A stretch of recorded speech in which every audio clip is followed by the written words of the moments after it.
Good morning, football fans, and welcome to 3 and Out right here on IE Sports Radio, your direct feed for all that is sports. Here we go, guys. Bowl season is among us.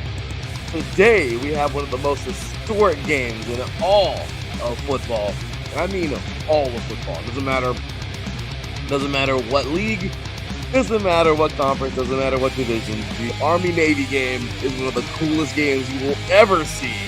So get ready for that today, man. We're going to talk all about that, a little bit of the history, a little bit of the series, and all that good stuff. So awesome. Excited to watch that thing coming up in just a few hours, 5 hours to be exact. Also, today we got plenty more, man. So much to get into in the football world because we have some championships to talk about. First things first, there's a championship going on tonight in SoCal. And if you're a high school fan, well, this is the game you've been waiting for, man. That state championship, the Open State Championship. We have the historic De La Salle, as you know, team from up north that, if you've ever seen that movie, When the Game Stands Tall, I think you know a thing or two about De La Salle on the streak. It's been about 20 years now since the streak, but De La Salle is still carrying on that strong pass with them because they're still playing extremely well. And Carson Palmer, first-year coach, first championship. I mean, you gotta love it, right? Carson Palmer and his Santa Margarita team heading up, taking on De La Salle at Saddleback College.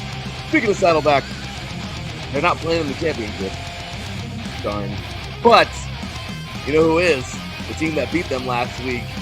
Golden West is going head-to-head with San Mateo for all the marbles in California in the 3C2A. Coming up this Wednesday, Hutchinson, Iowa Western. We talked about it already. You know that's going down. Coming on up in the NJCAA. Also, we're getting down to the semifinals. Very ending here of the Division 3, Division 2, and the NAIA bracket. FCS getting close as well. We got a whole bunch of bowl games to talk about in D1. And of course, how could we not make our NFL picks for Week 15? All kinds of goodies going on today, you guys. And again, like I said, bowl season starts today. We've got an FCS celebration bowl going on. It's going to be a celebration of football right here on 3 and Out. IE Sports Radio, good breakfast for all. Guys, do it.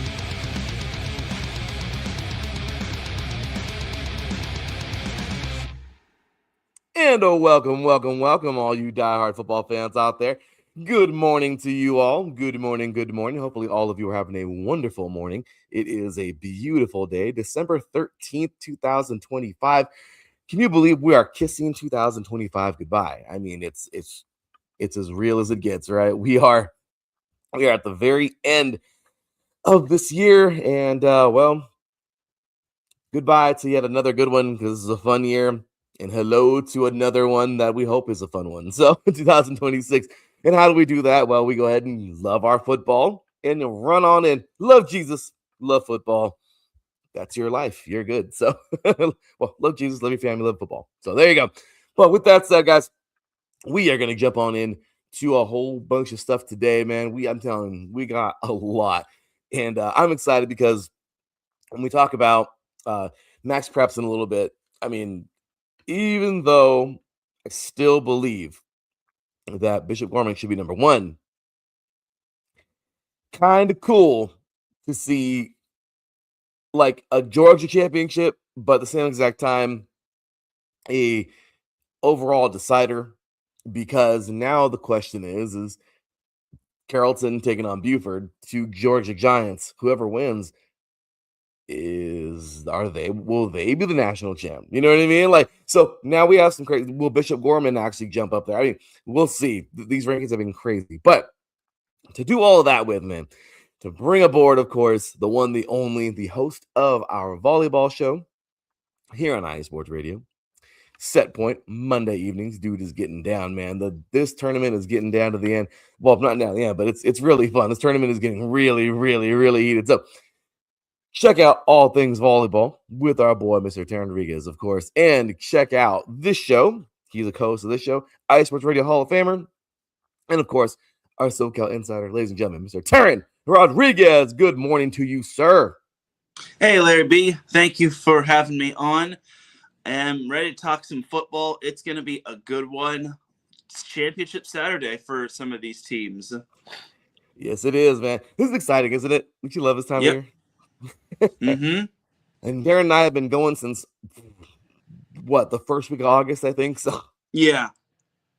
And I mean, we're down to this part. It's been a fun season, man, talking all this football all year long. It's been a lot of fun, man. So with that, always got to ask, how was your week, Darren? It was pretty good. I'm not going to lie. It was decent. On Monday, obviously, there was a nice little event that I had. I got some good news there. But other than that, it's been pretty solid. Watching most of the NCAA women's volleyball tournament, but I think we know what happened on Monday. Yeah, craziness. I'm telling you, you gotta love people. I'm telling you, that's what I'm telling everybody. You gotta get into this, man. Volleyball is an awesome sport, man. Absolutely, yes. We're now in the Elite Eight or the regional finals, which starts today. It'll be Kentucky Pitt, and then also, not Kentucky Pitt, Kentucky Creighton, and then Pitt Purdue. Gonna be fun. I'm telling you guys, if you guys want, you want this show but volleyball version, you look no further. This man over here has got you covered. Monday evenings, he's doing his thing. So glad to have him aboard, man. He's been doing an amazing job for years. So this guy's over 300 episodes, and he's just rolling. So loving it. Really excited, man, for the future of the show, and keep grinding. So with that said, you guys, like I said, we got a ton of football to get into. Take ourselves a quick break. Got to grab the coffee. Give us like a minute or two. Take ourselves a quick break. Check out our sponsors. Check out all the goodies. And then guess what? We are on to tons of football. You are watching. That's right, baby. You are watching 3 and Out right here on IE Sports Radio. Your direct feed for all that is sports. So you're right back after. Wait. After this.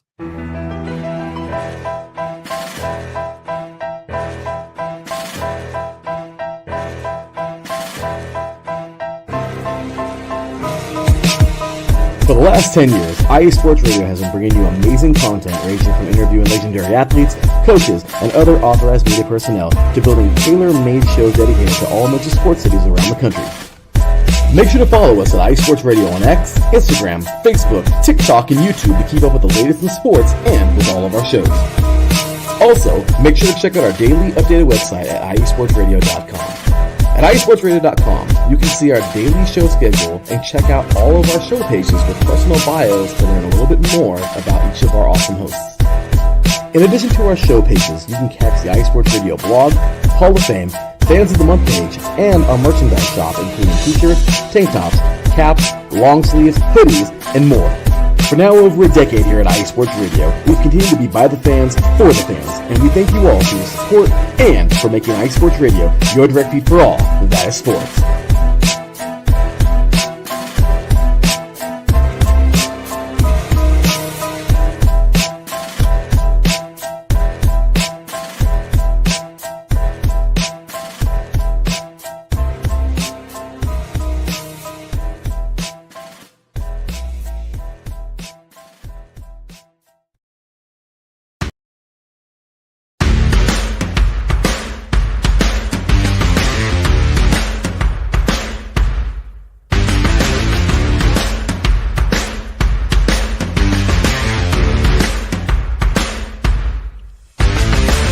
IE Sports Radio fans, this show is brought to you by Planet Jerky Premium Brisket Beef Jerky.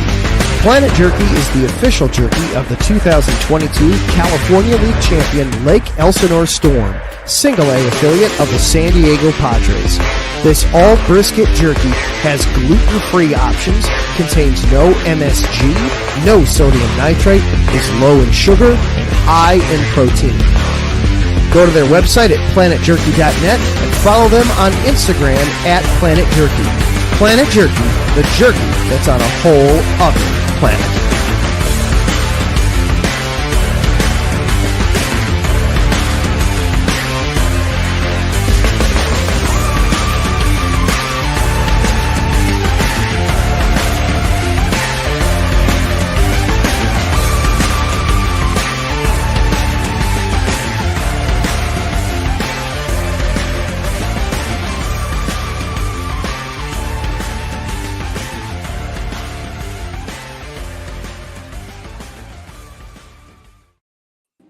Welcome back to 3 and Out right here on IE Sports Radio, your direct feed for all that is sports.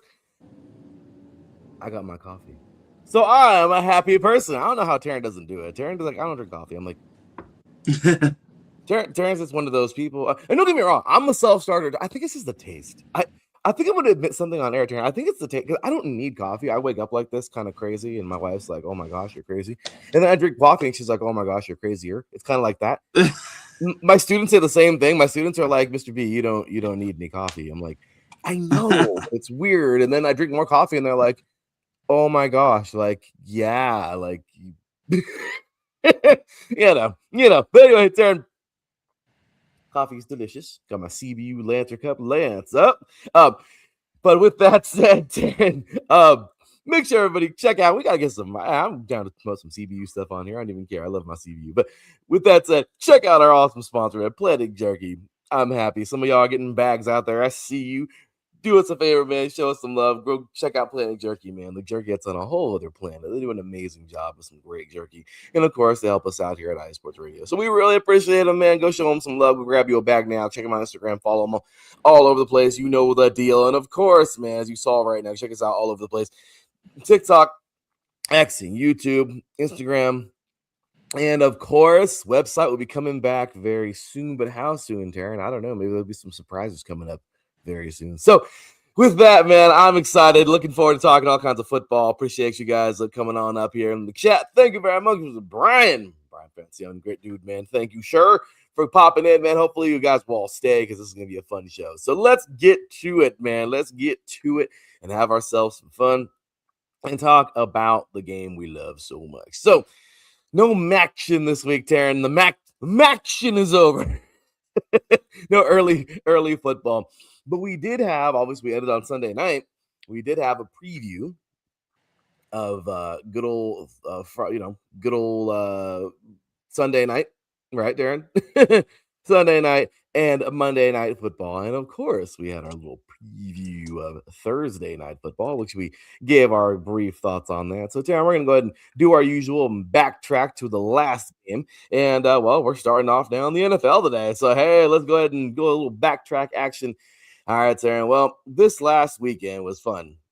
Not just kidding. If you're a Raider fan, it wasn't fun because it never is. But if you are a Charger fan, it was pretty fun. You had to wait one game for that one, Teran. But how about this, man?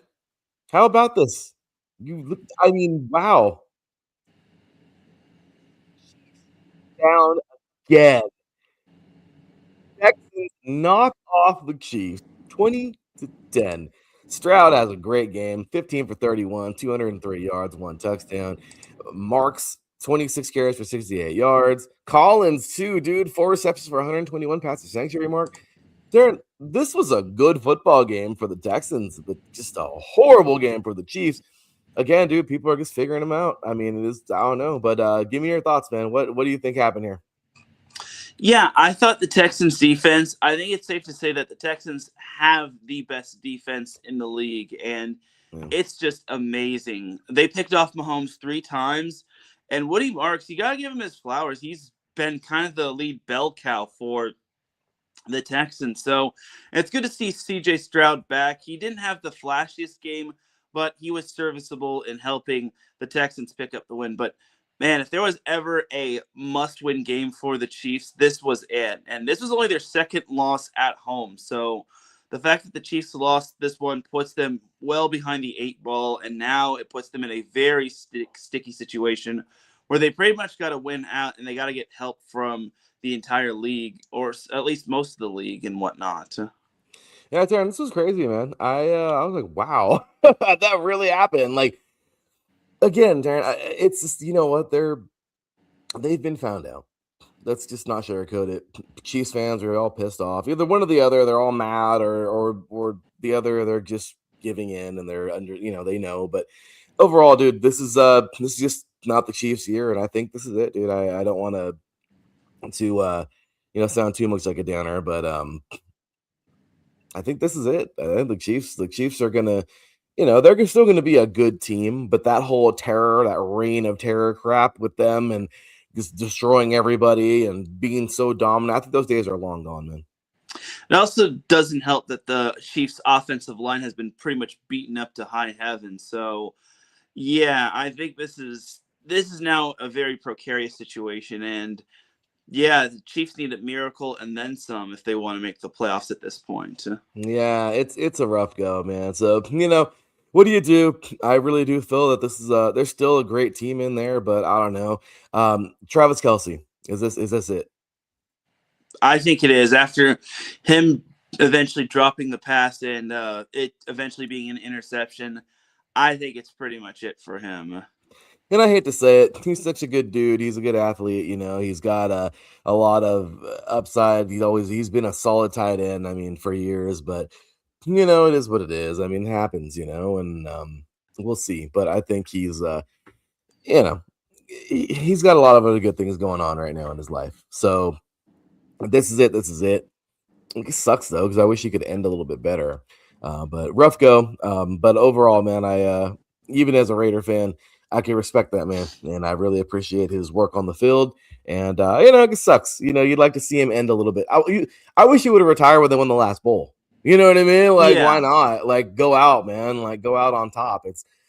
But we'll see. We don't know. Watch these fools come out of nowhere and dominate, and then he can have his really cool speech like his brother did in 2017. Remember? Oh yeah, I do. That was fun. So, but yeah, man. No, this is a great great team, great era. But I do believe it's in its ending stages, and we're gonna see the Chiefs be pretty good, but great. I don't know. But again, we'll see. Again, I mean, we don't know. I mean, they can come out of nowhere, but as of right now, I guess it doesn't seem with no offensive line, man. That's the hard part. But with your offensive line in shambles, you're not going to do much. So it's not just one or two players. It's a lot of players combined right now, and that's the tough part. But then you got to tip the cap to the Houston Texans, man. They dominated. They played well, and as you said it, man, Woody Marks, great job. I mean, the defense goes insane. Mahomes interceptions and just yeah, I mean, they held Casey scoreless in the fourth, which is crazy. And like you said, Woody Marks was amazing. Uh, they did just enough to ice the road win, man. They got it done. They're 8-5 now. They're 8-5, alive. yeah.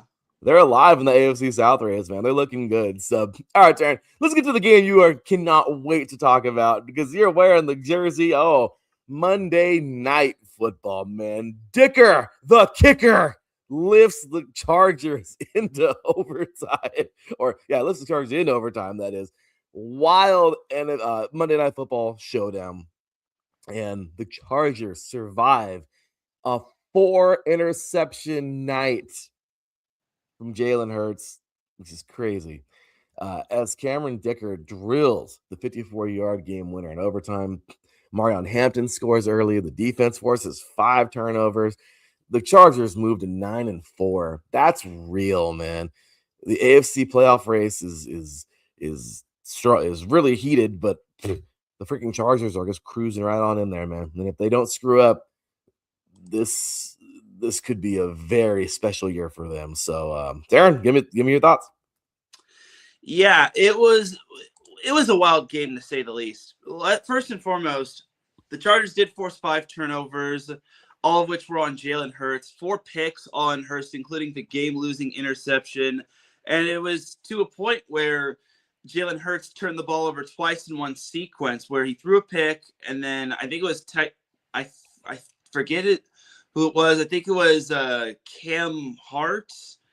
Either way, the Chargers picked it off, and then let's just say the guy that picked it off pulled a Marlon McCree. He fumbled, Jalen Hurts recovered, and then Jalen Hurts fumbled again, and then it was recovered by the Chargers. So it was a crazy, crazy, crazy sequence right there. So overall, the game was very ugly for the Chargers. I mean, Justin Herbert was no better, and he was playing with a pretty much busted up left hand. And you got to remember that 1 week ago, he had a surgery on it, and the fact that he's playing is absolutely insane. So this was a massive win for the Chargers. This definitely helps boost their playoff chances and whatnot. So I think for the Chargers, they're in a really good position. They just have to finish strong. And I think for the Chargers, it only gets tougher from here because they've got a short week. They're at KC, and then they've also got the Cowboys, Texans, and Broncos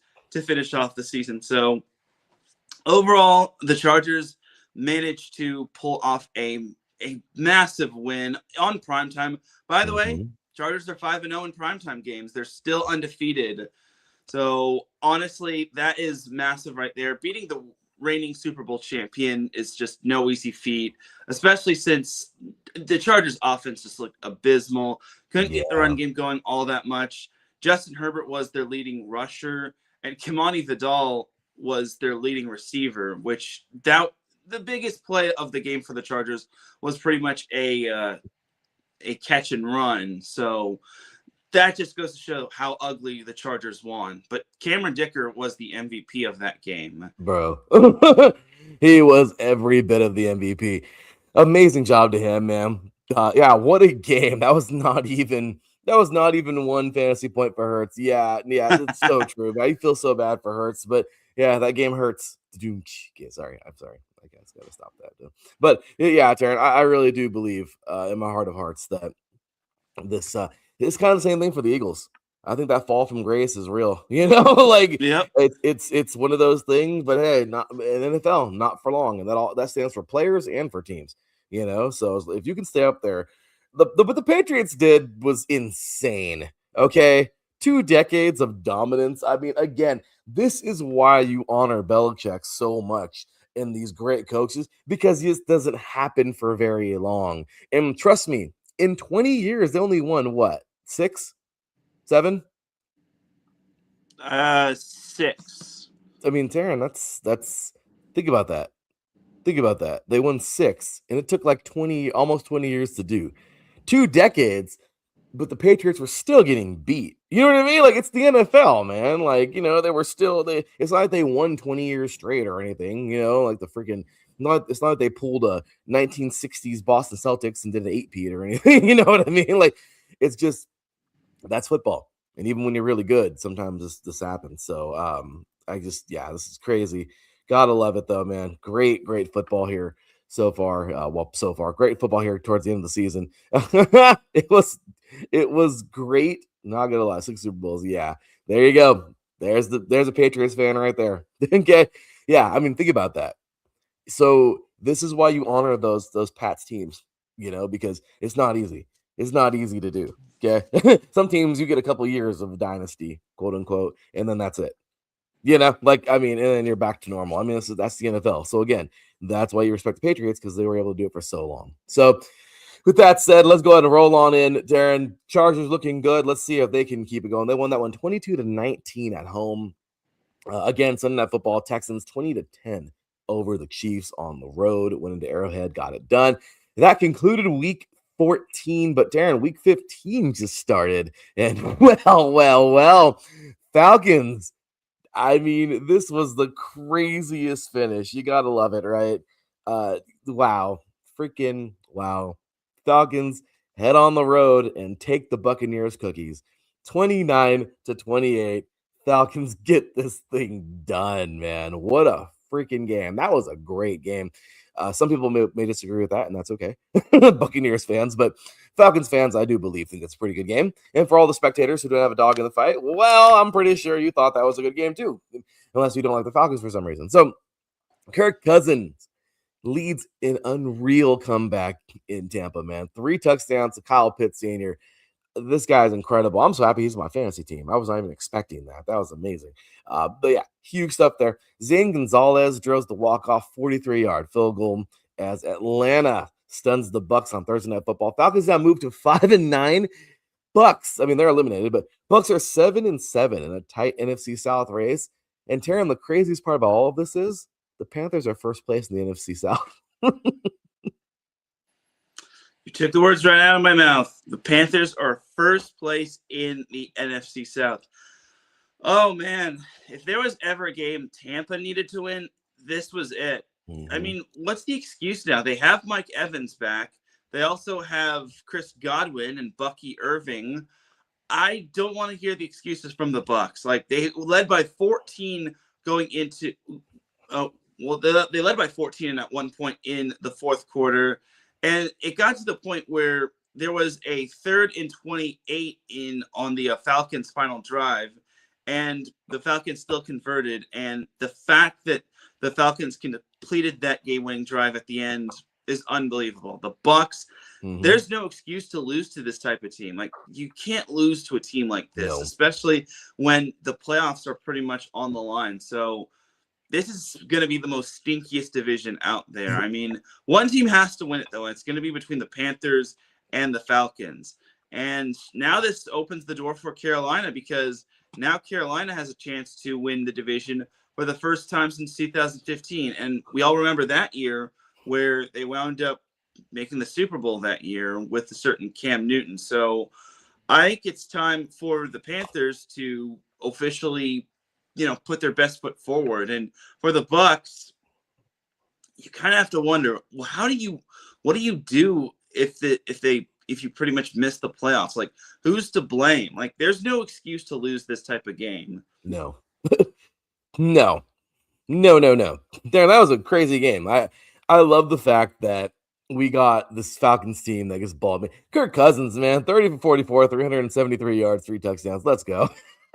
Bijan Robinson, 19 carries, almost a century mark, 6 yards away, 93 yards, 1 touchdown.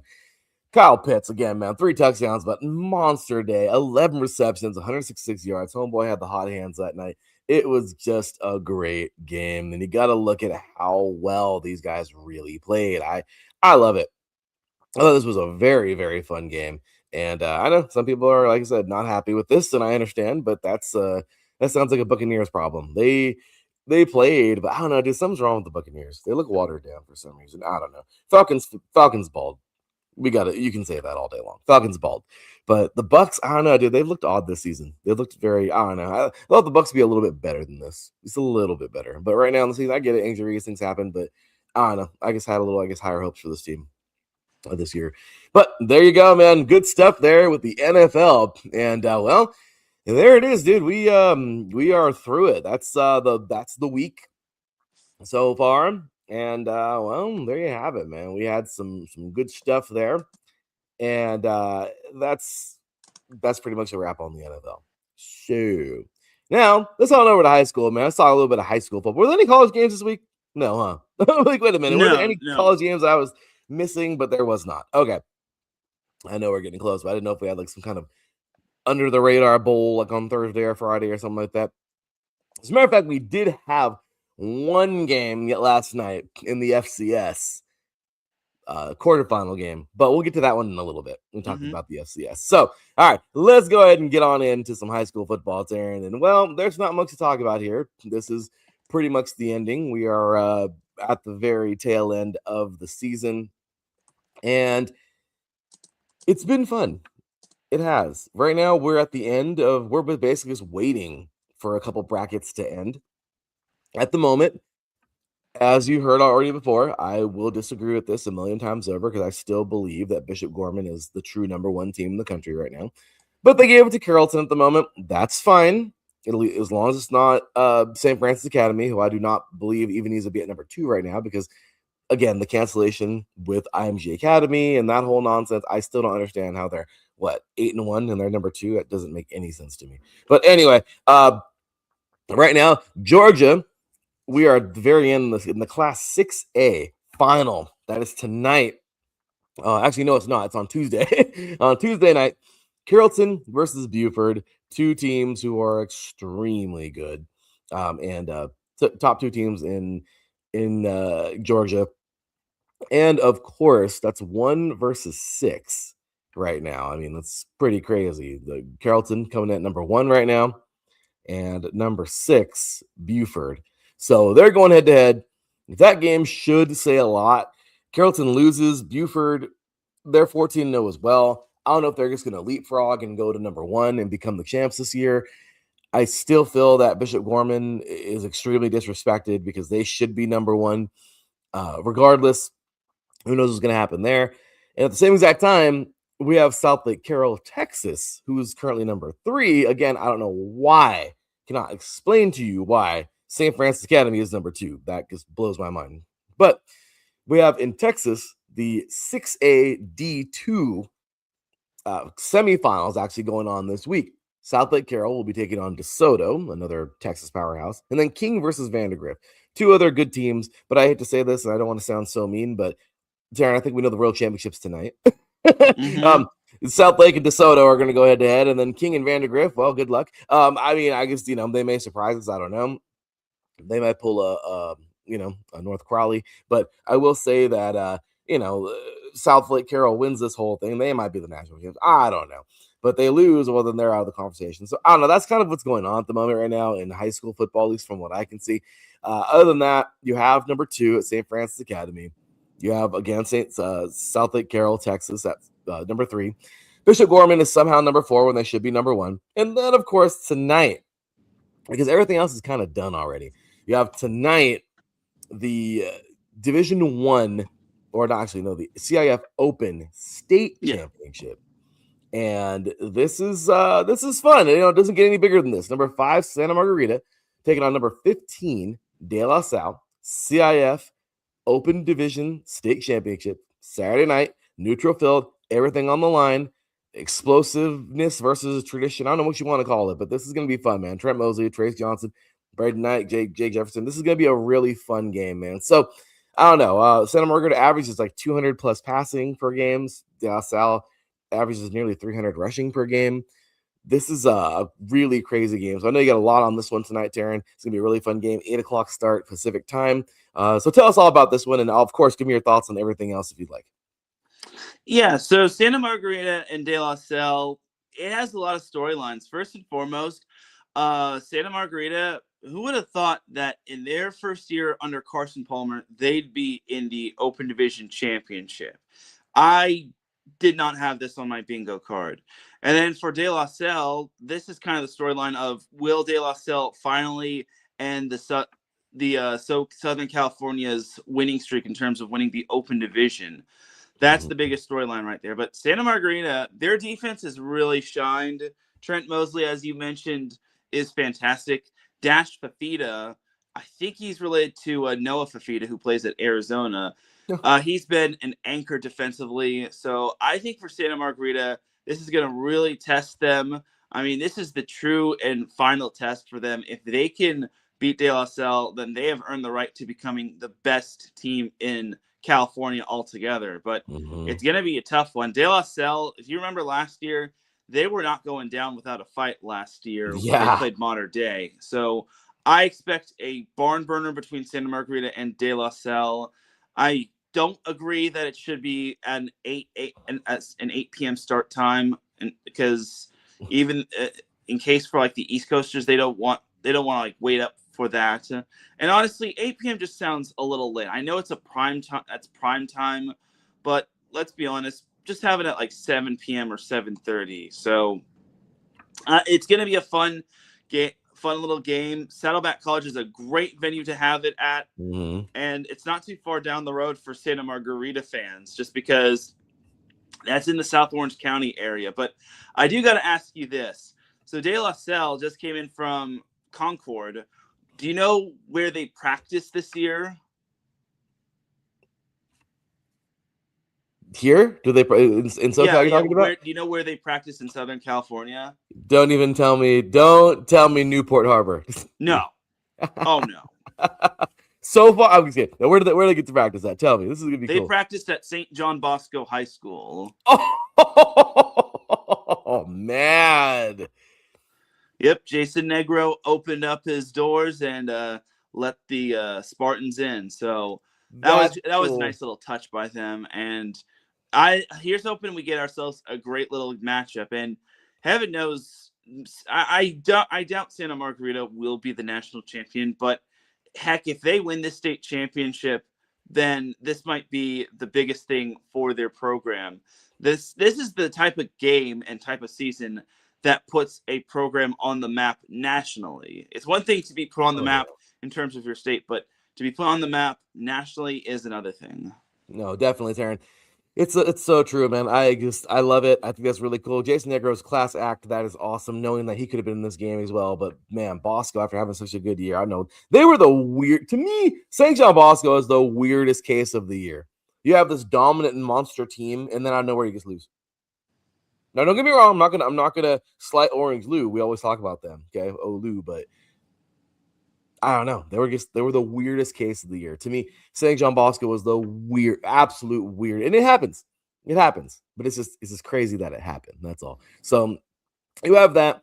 Obviously, Bishop Gorman, they did it again. They won this one weeks ago. Obviously, we talked about this back in before Thanksgiving, the day before Thanksgiving. They beat our review, and they're like 50-time Nevada champs again. I don't know how many times they've won actually, but they've won 1,000,000 times over already.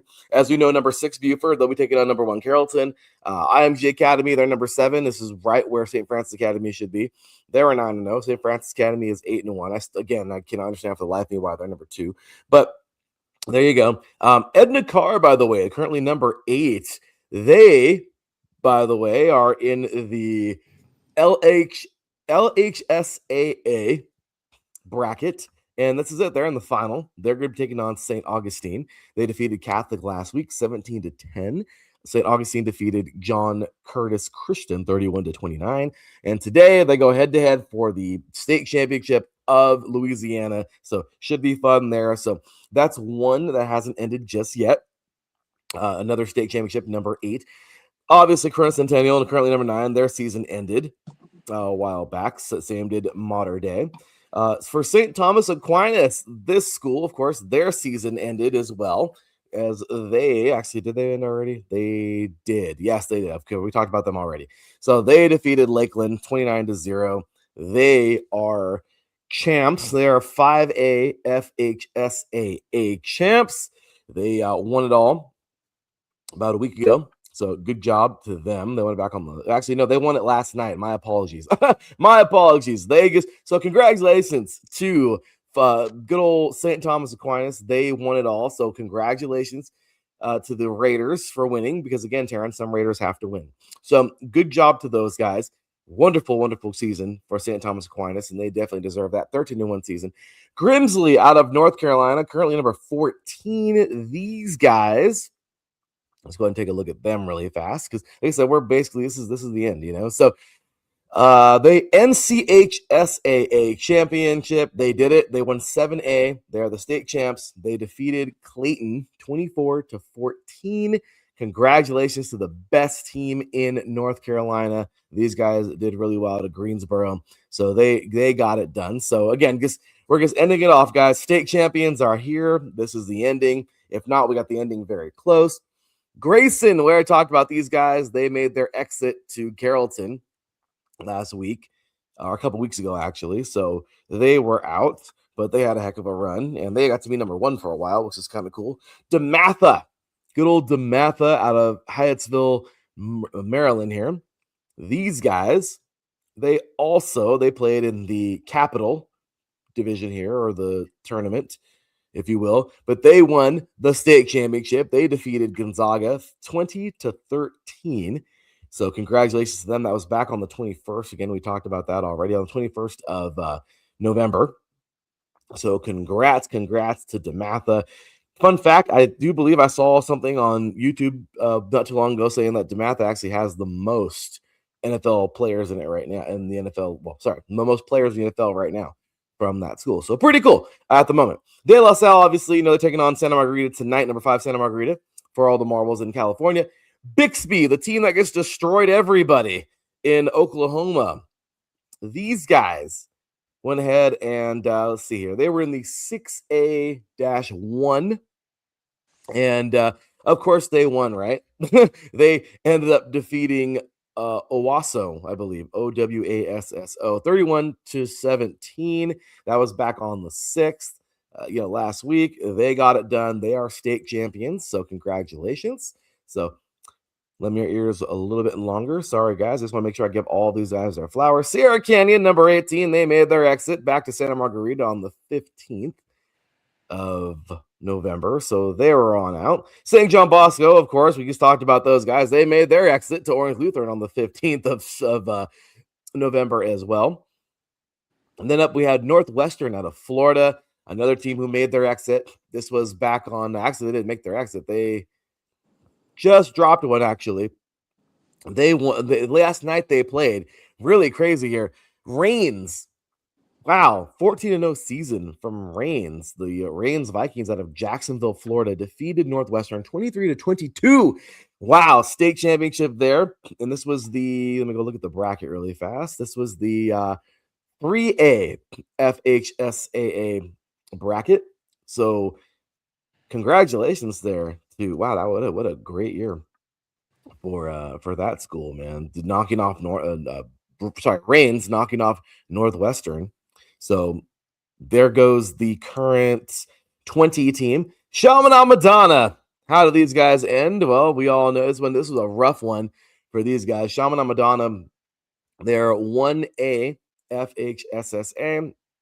And of course, they would fall to Trinity. Who's this? Actually, no, they defeated Trinity Christian Academy.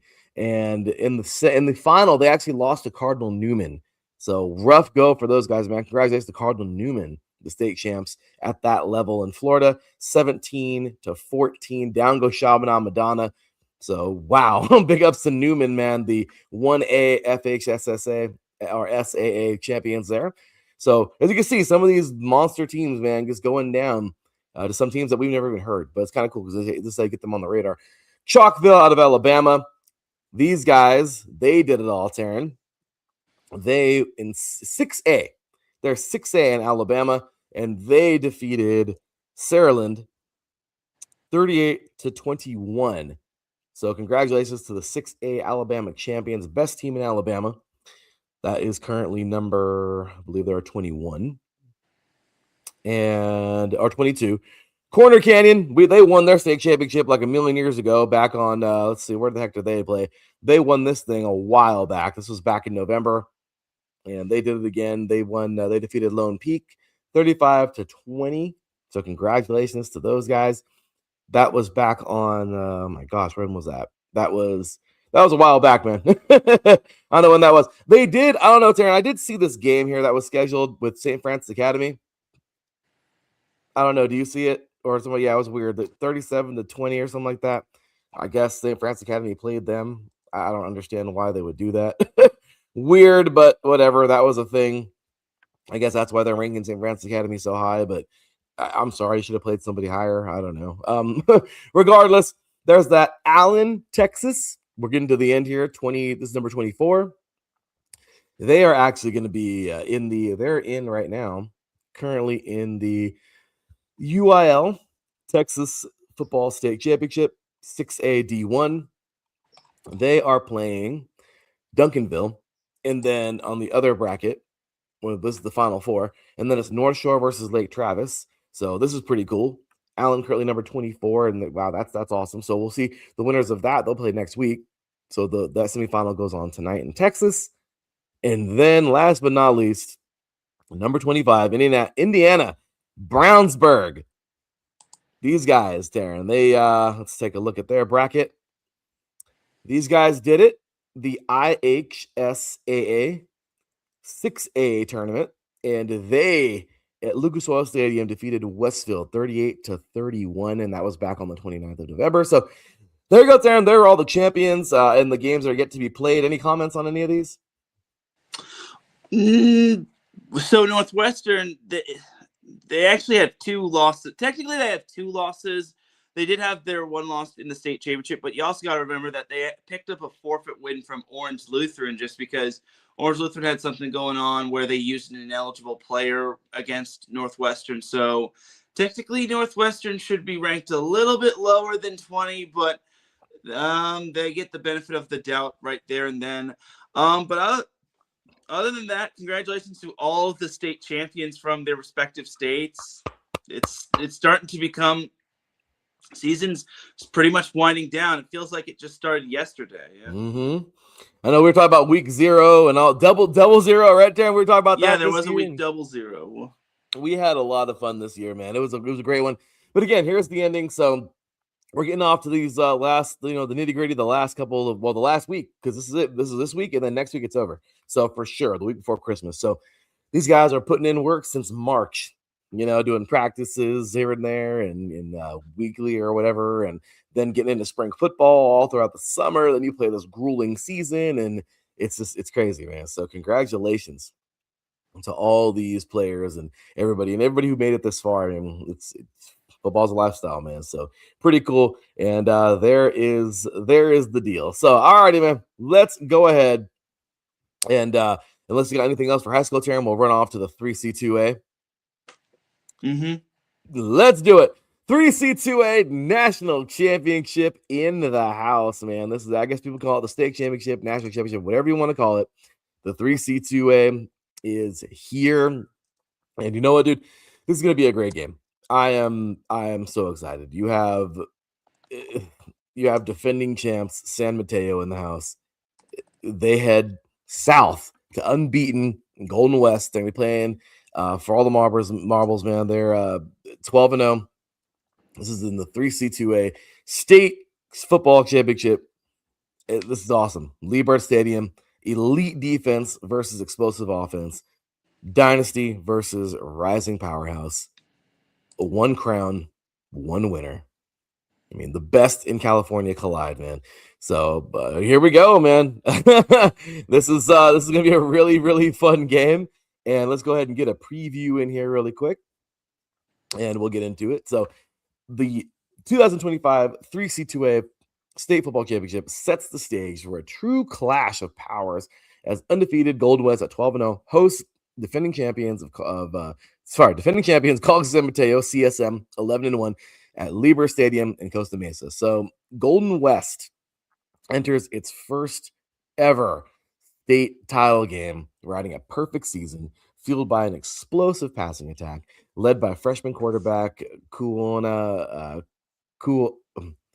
I don't want to butcher his name. Okay, I always say it, but okay. All right. And all conference wideout Tanner Schmid, while also boasting one of the nation's stingiest run defenses.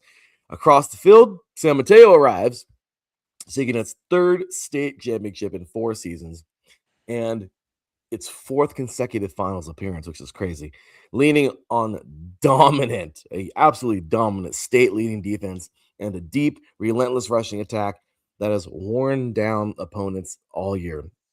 The Bulldogs experience, the Bulldogs experience on the championship stage contrasts sharply with the Rustlers' historic breakthrough run, creating compelling showdown between a proven dynasty and a rising program chasing its first crown ever.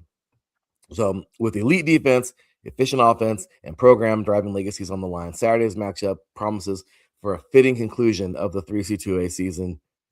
Talk to us, Teran. What you got? First and foremost, I'm glad they put this game at Orange Coast College. It's the perfect venue, and honestly, nothing against Golden West's field, but it's not the greatest field. I don't think their seating is all that great. So thank you for having the game at Orange Coast College. This might be the one time we'll see OCC in a football state championship game, but I digress on that. Golden West, all right. They have maybe the most flashiest offense in terms of the junior college scene. Now, my only concern about Golden West is that San Mateo's experience could overwhelm them, because this is Golden West's first appearance in a state championship game in a hot minute. And then San Mateo has been here before. I mean, they've beaten a lot of teams. They've beaten several different teams like Mount Sac and RCC. So it'll be interesting to see what San Mateo can bring to the table. I mean, man, if there's ever a big game for Golden West, to a program-defining game, this might be it. I really think that this one can go either way. I think Golden West has to start off strong and not look back. But if they play the way that they've been playing that got them up to here, yes, I think Golden West can win this one. I'm going to pick the Rustlers to win. I mean, it'll be a difficult matchup. This is not going to be like their other matchups where they pretty much just blew by their opponents. But I'm confident in what the Rustlers can bring to the table. So give me Golden West, but it won't be an easy matchup. Teran, I'm with you all on, man. Look, you already know we got the SoCal bias in the house, but that's okay. That's okay. San Mateo is an amazing team. And you and I both know that if the Rustlers even make one mistake, it's over. All right? Like, obviously, both teams are going to make mistakes, okay? But what I'm saying is you better. Yeah, that's the old school saying, right? Team makes the least mistakes wins, and it's true. But there's going to be very few mistakes. These two teams are so well coached. They have an amazing a season behind them, both of them, and it really is going to come down to the team who just comes out and gives one last push of everything they freaking have. And I know both teams will do that, but who has a tiny bit more? And that's what it's going to come down to. The margin is going to be so thin with the effort level, but the score, we shall see. Obviously, Teran, I'm going Wrestlers all day. I want to see these guys win. San Mateo is amazing. I do feel that they have every chance of winning this. And honestly, it's a heart versus brain thing. I honestly think San Mateo is probably the better team, and they're more than likely they have this game if they wanted it, But the Wrestlers, there's everything to prove here. Nothing else to lose. What else have you got to lose? You are the SoCal champions. Okay. You knocked off an extremely good Saddleback team. I mean, there's nothing else to lose. This is it. Go all in. Screw it. Play this game as if it'll never happen. And some of these guys will never play another game again, so it is what it is. I mean, some of these guys are going to go off. They're going to be recruited and off to bigger schools. And some are just going to say, hey, it was a fun run. I played 6 years of football, 4 in high school and 2 at the junior college level or whatever their story is. But today is going to be a great game for players on both sides. And I'm really excited for this. I really, really, really want to see a Wrestlers finish here. But San Mateo is so good. They destroyed my RCC Tigers once. I got to see them get revenge. Coach Kraft get revenge in his last ever championship he won a couple years ago on them in Wheelock Stadium at RCC. So here we go, man. From Huntington Beach to Costa Mesa, history is on the line, man. Unbeaten Golden West hosts defending champions, if you will, San Mateo for the 3C2A championship. First title chase versus 4th straight appearance. This is what December football is all about. There we have it. All right, Teran, you and I are going to be watching that game. I hope Teran, you better not have no plans today. I don't care. And if you do, you better put this game on. This is going to be a great game, man. I am so excited for this one. For those of you who are curious about this game, I want to see it. Or for those of you in the SoCal area, 12 p.m. Pacific Standard Time, the same time as the Army-Navy game, but 3 p.m. Eastern. You can check it out. It's we'll post the link. I will for sure on our YouTube. On our YouTube. I'll post it on our on our Twitter account. Of course, make sure to give us a follow everywhere right down here for our iSports Radio. But of course, give us a follow at 3 and Out, all spelled out, 3 and Out, IESR. Check us out, man. We'll be posting stuff up, and it's going to be great. So 3C2A championship coming. Teran, we going Wrestlers? Yep. Wrestlers, baby. Let's do it. All right. So with that said, we got another JUCO battle going on. And, this is a little bit different. This time, we don't have a first-timer getting there versus a monster behemoth that's been there. This is the clash of 2 behemoth monsters that have been there quite some time. And this is going to be fun, man. So it all comes down to this. It's a Wednesday game, as they like to do. Wednesday, December 17th in Canyon, Texas. Here it comes, man. Hutchinson, Iowa Western. Salute, Mr. Marcus Lowe's great. Iowa Western, Hutchinson, 1v2. It's what you thought it would be. It's what you and I predicted since the start of the year. We've been taking little nibbles out of it all year, saying, "Yep, it's inevitable. Yep, it's inevitable. It's collision course," using all those goofy terms. And guess what, Teran? Here it is. So this is going to be a fun game. I am looking forward to all of the goods in this one. Because, man, I mean, it really doesn't get bigger than this for anything. I mean, championship stages are where you want to be. And this isn't just a championship. It's a rubber match. Iowa Western won the 2022 title. Hutchinson won the 2024 title. Hutchinson won the 2025 regular season thriller. Now, Hutchinson, number 1, takes on number 2 for Iowa Western for it all again. This is a really good one, man. This is a really fun game. It's a heavyweight battle here, and they're both 11-0. Well, actually, no. Hutchinson's 11-0. Iowa Western's 11-1.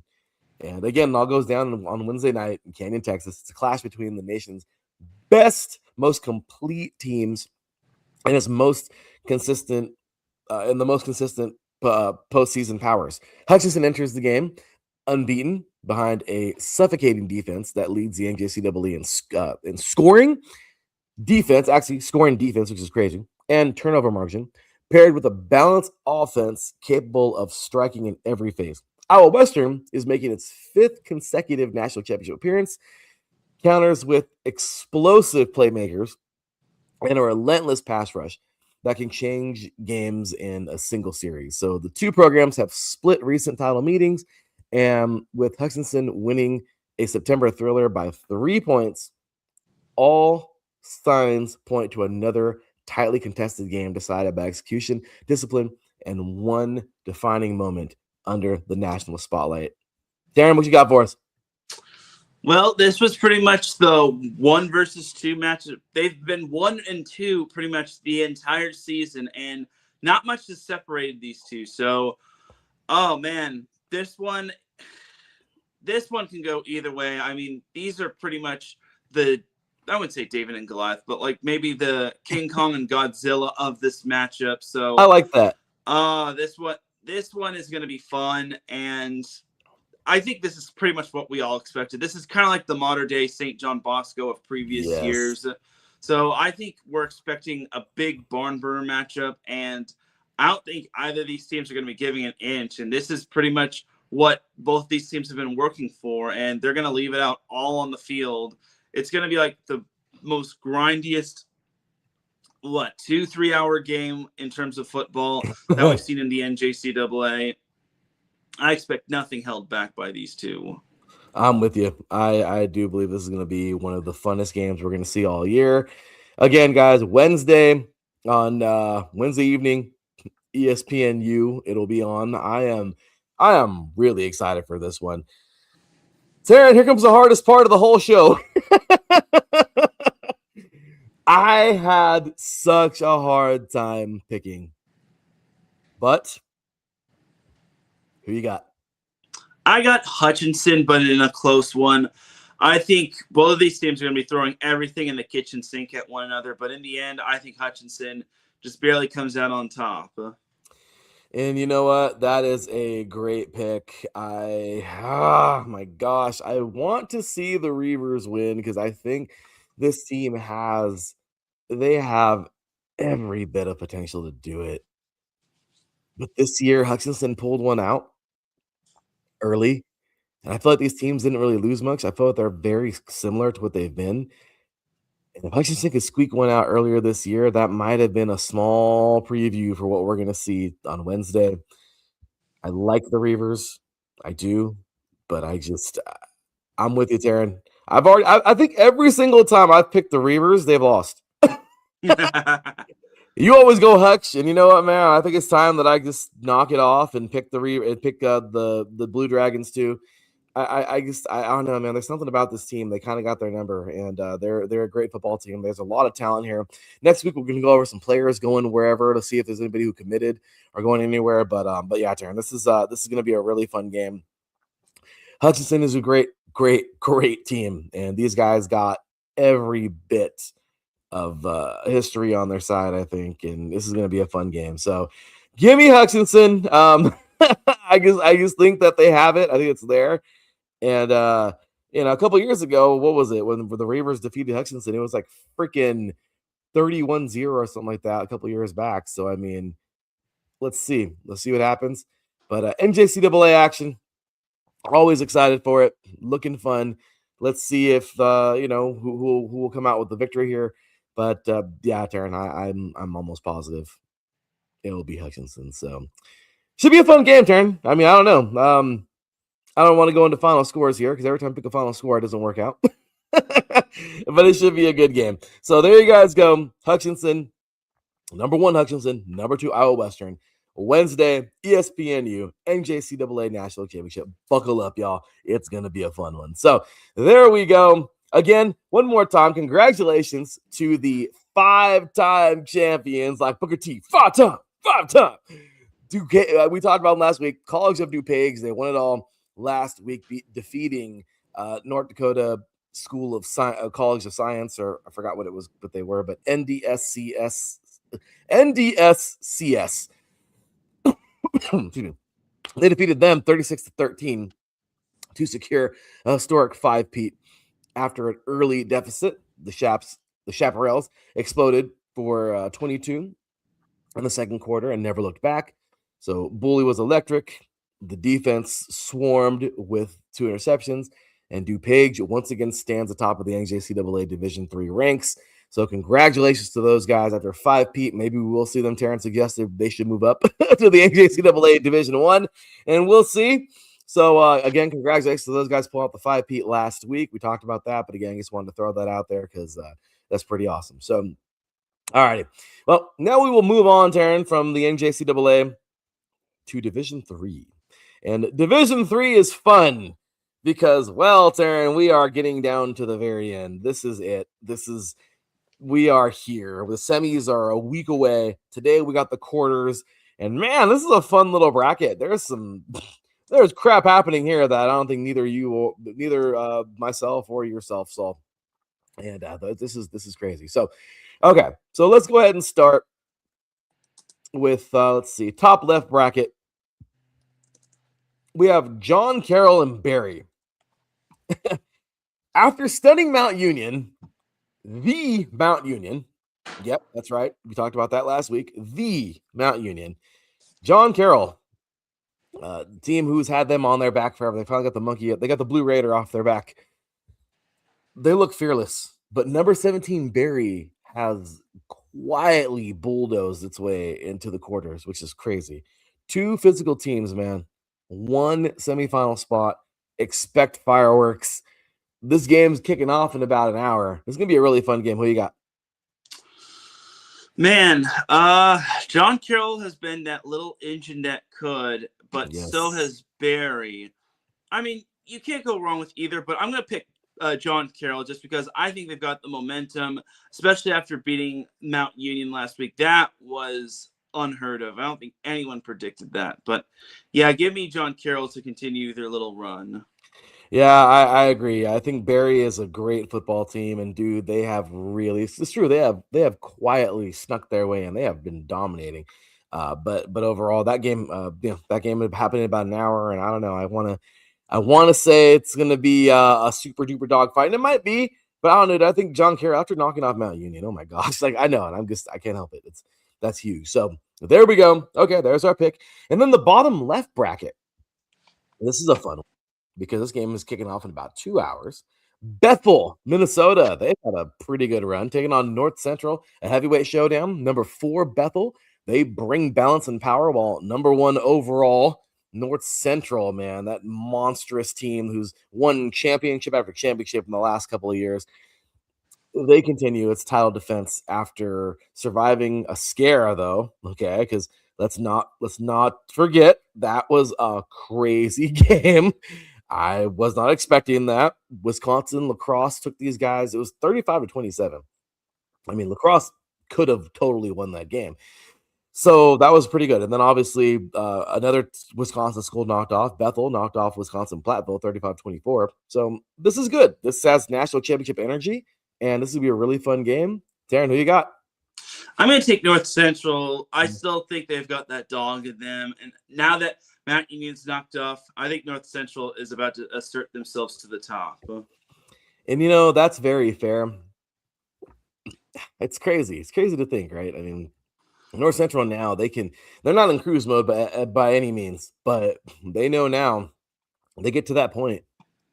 I don't know. They know they can cruise there. Again, you can't overlook anybody, but I don't know.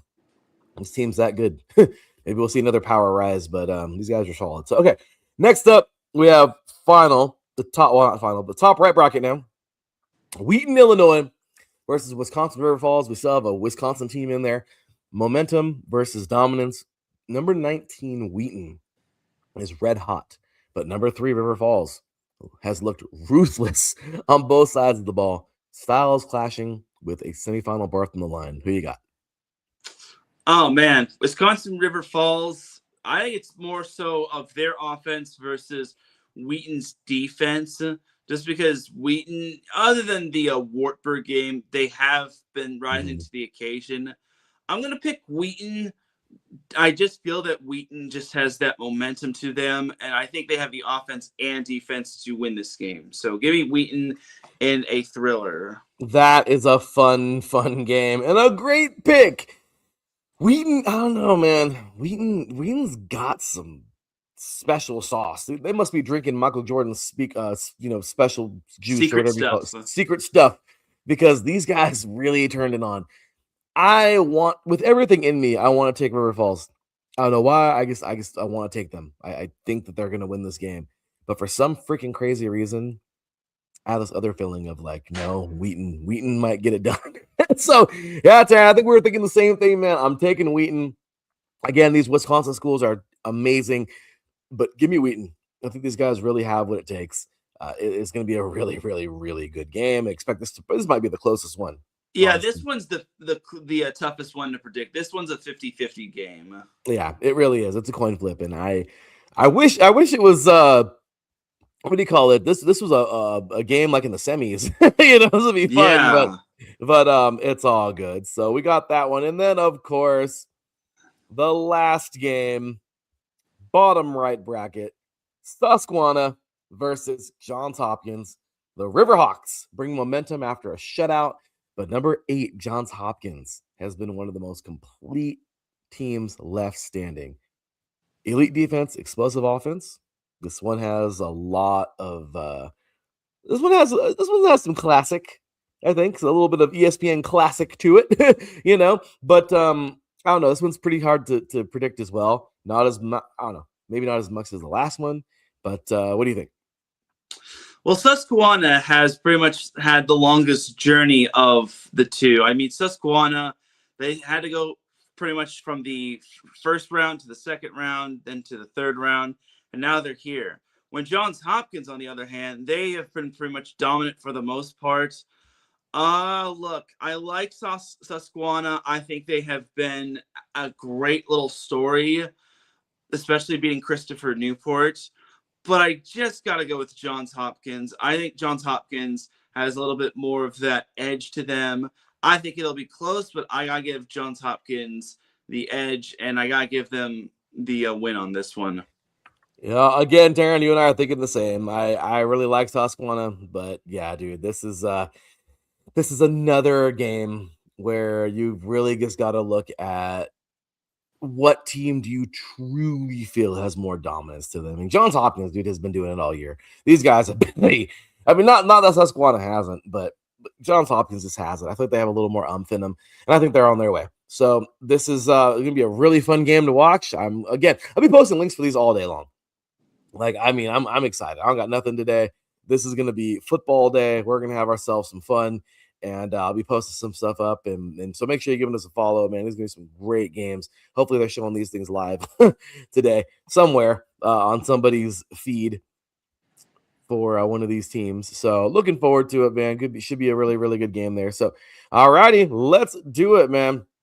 Let's roll on now into Division 2. And Division 2 football, the bracket this year, it's been pretty good. I've enjoyed it. Division 3 is always like, man, that's my favorite. But Division 2, we're already in the finals, in the semifinals.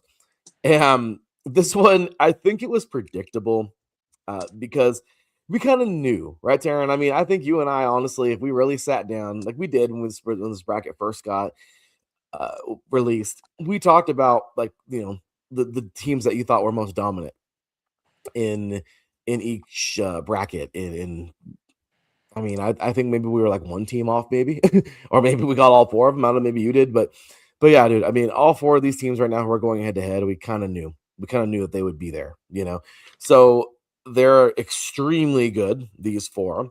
This is what the Final 4 should be, and this is exciting. This is really exciting because we have two teams here, or we have four teams here that have so much behind them from this year. Like these teams went through a lot. They had to run through a gauntlet.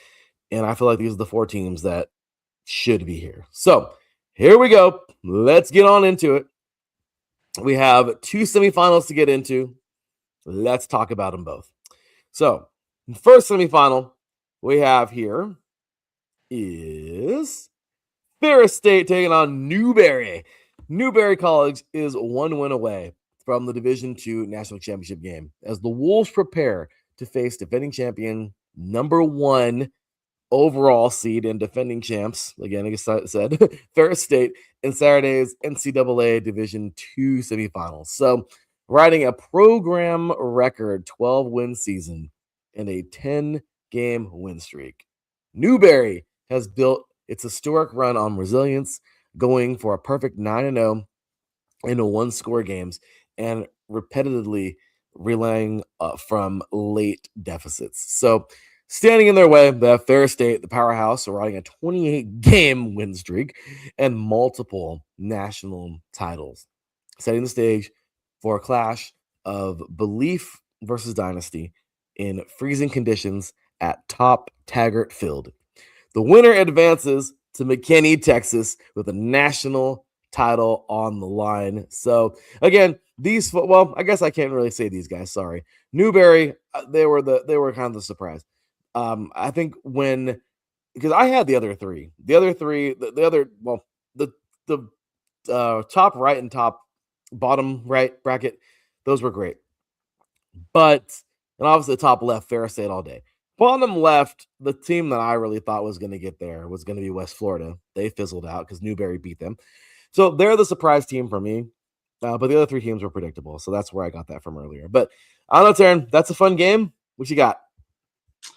Yeah, let me just kind of tell it to you like it is. I knew Newberry would take down Albany State. It was a close one. And Newberry sounds to be like they're the Denver Broncos of NCAA Division II. They're winning one-score games, and they're having to rally late in games to win said games. That being said, look, I like this story that Newberry has, but let's be honest, Ferris State has kind of been the juggernaut of Division II. I think it'll be close, but I just think Ferris State will pull off the win. I think Ferris State pulls away in the second half, so give me Ferris State, but it should be a good one between them and Newberry. I'm with you. If anybody, I don't know, the next one, obviously championship game is going to be crazy, but I don't know, dude. I just really, truly feel that this is a really, really, really fun game because we don't really know. Newberry could hold the secret to knocking off these champion Ferris State Bulldogs. I'm not going to be crazy and say that they're going to do it because I really do feel that Ferris State has this game. It's theirs to lose. Really, this is their game. They have a lot there. They have a lot behind them. Their championship team. They've been there, but Newberry knocks his team off. I don't know, Teran. It's going to be very hard for me to not pick Newberry in the championship if they do this because wow, that's huge. So that's big. I like this team a lot, but I gotta go Ferris State as well. So really good game. Let's see what happens. And you and I are both picking those guys. Okay, next game, the other Division II semifinal. Okay, so a spot in the Division II National Championship game is on the line Saturday today as a number three, cuts down hosts number 2 Harding in a heavyweight semifinal clash at Andre Reed Stadium. Both programs are unbeaten. Okay, they both enter this game unbeaten at 14-0, making this one of the most balanced and anticipated matchups of the Division II season. Kutztown earned the right to host after an explosive playoff run that has seen the Golden Bears surpass program record wins, points scored, and rushing production, while Harding arrives with historic credentials of its own, boasting the most prolific rushing attack in NCAA history and the nation's top scoring defense, with both teams ranking top 5 nationally on both sides of the ball. The semifinal sets up a physical, methodical battle where ball control, discipline, and defensive execution will decide who advances to McKinney, Texas to play for the national championship. Who you got? This one is going to be a tough one, but I actually got to go with Kutztown. I think Kutztown has been on a tear this postseason, and I think they have the offense to basically just hang with anybody. So I'll take Kutztown over Harding. Again, I don't think this will be an easy one. I think Harding's going to bring everything, but Harding's going to need to score at will and keep up with Kutztown. But I got Kutztown winning a high-scoring affair. That's a good pick. I like these guys a lot. I think Kutztown's a really good football team. But I gotta go Harding, dude. Harding won it all a couple years ago. They have that extremely crazy triple-double super crazy option thing that they run. That coach is so driven. Let's see. I think they can play upsetter. But obviously Kutztown is the favorite. I think they probably will win this one. I gotta have one, Teran, at least once a show, I gotta have one pick where it's like, right. Okay, that's it's risky. Not all chalk. Yeah, exactly. So let's see if Harding does this. This is a really fun game. But yeah, I'm gonna go Harding. But obviously, because they're number 2. I mean, it's not really an upset. Harding's ranked higher. Right? Harding is number 2. So I guess an upset technically would be Kutztown winning. But I don't know. For some reason, everyone's just really high on Kutztown this year, and I know why too, because they've never done it. At least I don't think they have. But but I don't know. This is gonna be a really, really fun game. Different styles. I mean, this is going to be great, man. Kutztown quarterback, Judd Novak versus Harding's fullback. Okay. It's kind of crazy. On Andrew Miller. I'm telling you, they run that crazy thing they got going on. It's nuts. It's crazy. I mean, Harding has the most craziest rushing attack the Division II's ever seen. 6,300 plus rushing yards this year. And 7.9 yards per carry. They're going to be really hard to stop. So let's see what happens, man. It's going to be a really fun game. And there we go for Division 2. All right, now let's run over now to the NAIA and talk about the semis there, because we are semifinaling there as well, man. And this is going to be fun. I like this. It's going to be really fun. We have here 4 teams that, I mean, my gosh. 2 of them, I don't even know how they got there. Just kidding. But it's crazy. Oh, actually, one of them, I don't know how they got there. This year, we said the top 4 teams: Grandview, Kaiser, Morningside, and Benedictine. Well, Teran, you always know somebody's got to have a bad season, unfortunately. And Morningside's the one who had a couple losses. They made it to the playoffs. They struggled. They fizzled. And that was that. But freaking College of Idaho. There's always going to be one crazy one in there. And these guys were crazy. So we have here 2 really fun games. And today's going to be really cool. I really hope we can find this one somewhere. So I don't know. Does it say anywhere on there? It doesn't say. All it just says is life stats. Oh man, he's kidding. I mean, maybe it's on the school's respective website. Maybe Kaiser has like a stream to their respective website. That'd be cool. I really hope so, because this is we'll gonna see. Be fun. Yeah, it's gonna be a lot of fun. I'm really excited. So, all righty. Well, with that said, man, let's get the show on the road. NAIA football coming your way. We got some championship stuff going on here. There's a lot here. Got a lot on the NAIA, man, because they really push. I love their marketing. The NAIA, man, it's low key, but they really go all out on their website. They give you some really cool stuff. I was able to put together some cool previews from it and everything. It's really, really, really cool. I love the NAIA, man. Great football, and just great stuff all the way around. So, all right, let's do it, man. So, first game. Number 5, Benedictine, 12-1. Number 1, Grandview, 12-1 or 12-0. So the first semifinal sets up a familiar clash in Des Moines, good old Iowa, as number 1, Grandview, the defending champions, hosts number 5, Benedictine, for the 9th meeting in program history and 2nd this season. When the teams met on September 6th, turnovers proved decisive. The Vikings forced 3 takeaways in a 27-24 win, despite being outgained by more than 130 yards. That game reflected the defining theme of this matchup: strength meeting strength. Benedictine brings one of the NAIA's most physical rushing attacks, averaging 231 yards per game, all behind All-American caliber back Xavier Ugori. Oh, sorry, Ugorigi, I think. Um, while Grandview counters with a defense allowing just 80 yards rushing per game. So we have a rushing giant versus a rushing giant stopper. So that's going to be fun. That rushing attack has powered Grandview through an unbeaten season with two elite defenses that thrive on takeaways and two offenses built on efficiency rather than flash. The semifinal figures to be decided by discipline, field position, and which team capitalizes on the few mistakes that arise. This is going to be a really fun game. It's going to be hard to pick a winner, but we got to pick a winner. What you got, Teran? It's the battle of two consistent NAIA programs. That being said, look, the first meeting was close, but I think Grandview now has a good idea of what to expect from Benedictine. I think it's going to be another close one, but I think Grandview is going to need to lean more on their offense just because I don't think Benedictine is going to be turning the ball over 3 times like that ever again. So I'll take Grandview, but it's going to be a close one. I think Grandview, look, they have the championship pedigree, and until I see someone having the answer for Grandview, I got to just stick with the hot hand and go with Grandview.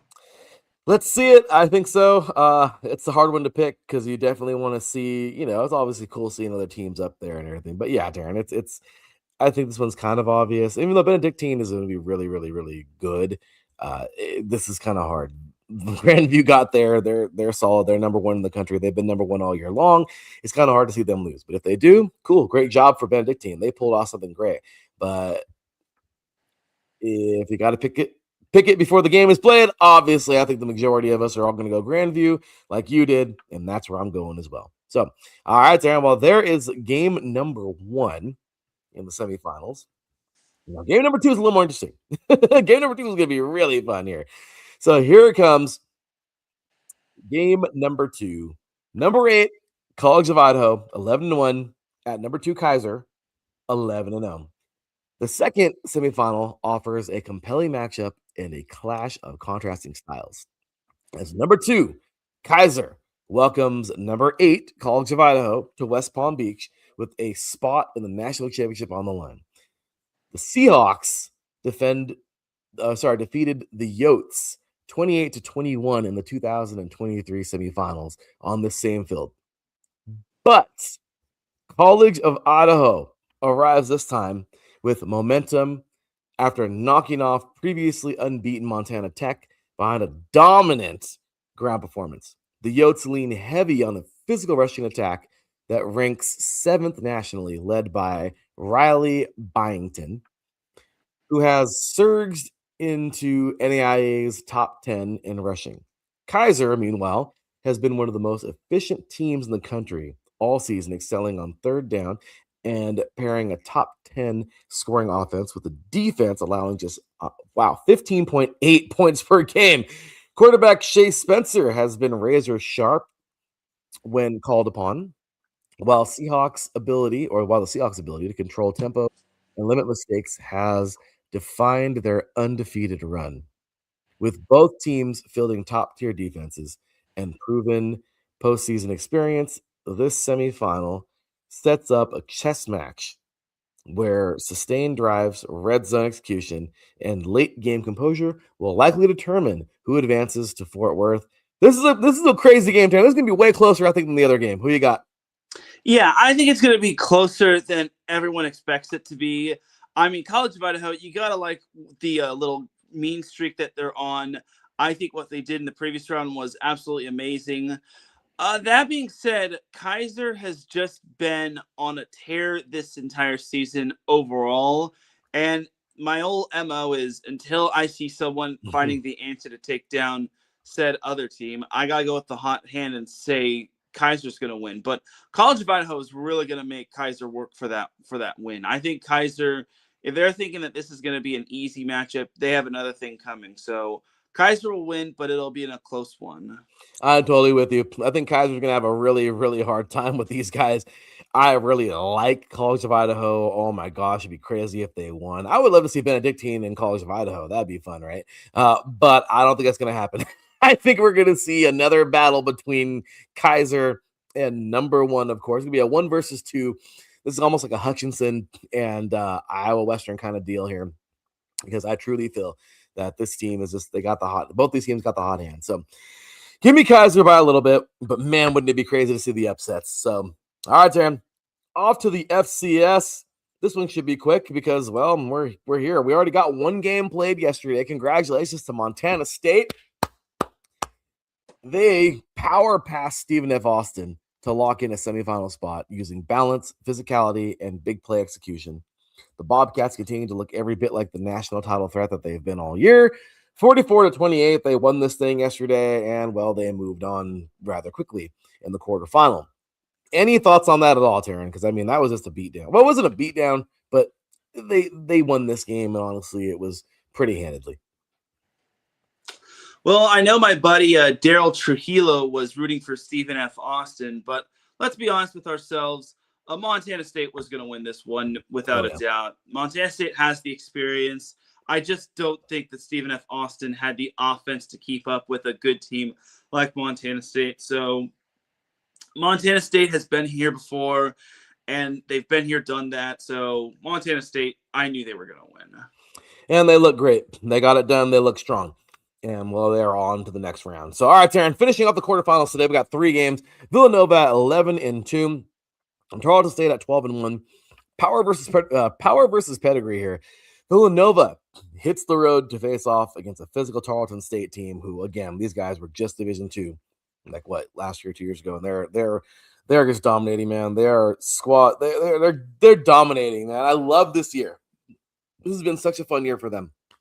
Can the Wildcats playoff experience slow down the Texans' ground game, or does Tarleton defend home turf and punch ticket to semifinal? What do you got? Well, Villanova's win over Lehigh was pretty impressive, if you ask me. They went from high-scoring affair in the first round to defensive, chess match in the second round, and they wound up winning that. That being said, I picked against Tarleton State last week, and that was a massive regret. So after picking against Tarleton State last week, I'm not going to pick against them. This time I'm picking Tarleton State to beat Villanova. That's a good pick. I like them. I love the Cats. I think Villanova is amazing. They have a great football team there. But, dude, I just can't. I'm loving it. We're in the same wheelhouse today, man. Tarleton State, I'm all for the little team coming up to the next division and dominating. I love it. So these guys, it just goes to show you how long they've belonged there. So, or, they belong there now. So great stuff. I love it. I think that's a great, great game. All right, man. Next up, we have another great game here. South Dakota at 10-4. Montana, the Grizzlies at 12-1. Big stage, big crowd, big stakes. South Dakota brings a bruising run game into Missoula to challenge explosive Montana in one of the loudest environments in FCS football. A semifinal berth hangs in the balance, and you have who, Teran? Oh, man. So, look, what South Dakota did last week against Mercer, I did not expect. I did not expect Mercer to just lay a goose egg. That being said, I think Montana State gets the job done. It's not going to be an easy one. I think Montana's going to need to grind this one out, so I'll take Montana over South Dakota. I agree. I think so as well. Montana's a great football team. We know they're gonna bring it. South Dakota's been dominant. I love it. They've had a great year, a year that I didn't think they were gonna have. But congratulations to the Coyotes, man. They've really, really done well. But yeah, I got to go with Montana. Next game and the final one of the FCS quarterfinals. Illinois State 10-4. And guess who, Teran? 9-3 UC Davis. Those Aggies that have been trotting along this year. Fresh off a shocker, Illinois State looks to keep its Cinderella run alive. But UC Davis has been rolling at home all season. Redbirds versus Aggies with a trip to the semifinal on the line. Who you got?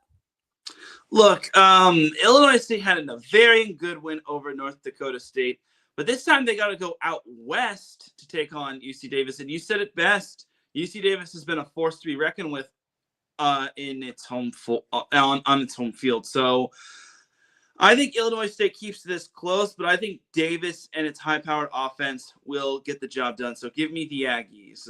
I agree. This is gonna be fun. This is gonna be a really fun game. Give me the Aggies too. I want to see them win, and I think they deserve it. So there you go, Teran. All done with the FCS. Let's roll into the FBS, man, because we got a really fun game to talk about right now. Of course, this is a game between two of our service academies that we all love to watch in this second week of December. And this, of course, is the Army-Navy game.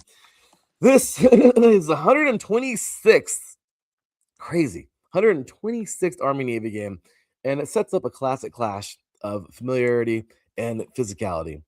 But I got to go ahead and start giving on my my prediction. I think the Eggs leans on Navy.